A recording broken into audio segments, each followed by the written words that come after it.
महाराष्ट्र में बीजेपी गठबंधन का ऐसा तूफान चला कि महाराष्ट्र की राजनीति में दखल रखने वाले ठाकरे परिवार की सियासत का सूरज अस्त होता दिखने लगा है।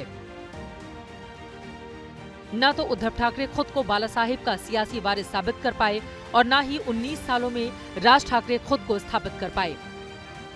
अब जब महाराष्ट्र की सियासी फिजा बदल गई है तो चर्चा होने लगी कि क्या बाला साहब की पारिवारिक विरासत को बचाने के लिए दोनों भाई एक साथ आ सकते हैं। राज ठाकरे आपको लगता है साथ में आने चाहिए, उनसे फायदा होगा?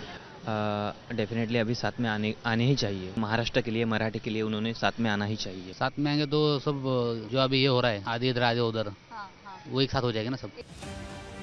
लोग मानते हैं दोनों भाई साथ होते तो तस्वीर कुछ अलग हो सकती थी। वैसे ये नहीं भूलना चाहिए कि साल 2005 में उद्धव ठाकरे के कारण ही राज ठाकरे ने शिवसेना से इस्तीफा दिया था और अभी इस चुनाव में भी राज ठाकरे ने खुलकर उद्धव को शिवसेना का गद्दार बताया था। एका माणसाने सगळे अख्खी पक्षाची वाट लावली। अनेक लोक निघून गेले, त्या लोकांना हे म्हणतात गद्दार आहेत। अरे गद्दार तर घरात तिथे बसलाय, ज्यांनी पक्षाची गद्दारी केली। इस चुनाव में राज ठाकरे ने 128 उम्मीदवार उतारे थे। राज ठाकरे के बेटे अमित ठाकरे माहिम से चुनाव हार गए। एमएनएस को कुल 1.55% ही वोट मिले। अब तो राज ठाकरे की पार्टी की मान्यता पर संकट गहराने लगा है। इसीलिए ये चर्चा होने लगी है कि क्या राज ठाकरे को अब उद्धव से हाथ मिला लेना चाहिए। वैसे पार्टी के नेता इस पर साफ साफ बोलने से बच रहे हैं।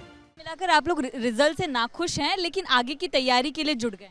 यस यस यस, हम लोग आगे की तैयारी महानगर पालिका करेंगे। साहब का अभी जो आदेश आएगा वैसे ही करेंगे। महाराष्ट्र की राजनीति को समझने वाले एक्सपर्ट मानते हैं कि दोनों के साथ आने में ईगो सबसे बड़ी बाधा है। शिवसेना के साथ अगर वो जाना भी चाहे तो शिवसेना का नेतृत्व कौन करेगा, क्योंकि उद्धव एज अ लीडर यानी एक नेता बोलकर राज को कितना पसंद करते हैं या राज उनको नेता बोलकर कितना मानते हैं, इस पर बहुत कुछ निर्भर करता है। दोनों भाइयों में ईगो का प्रॉब्लम है कि पार्टी कौन चलाएगा।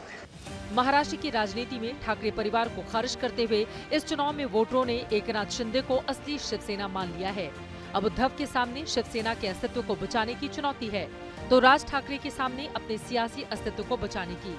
ऐसे में देखना होगा कि दोनों भाई भविष्य को लेकर वाकई कोई फैसला लेते हैं या फिर सब कुछ ऐसे ही चलता रहेगा।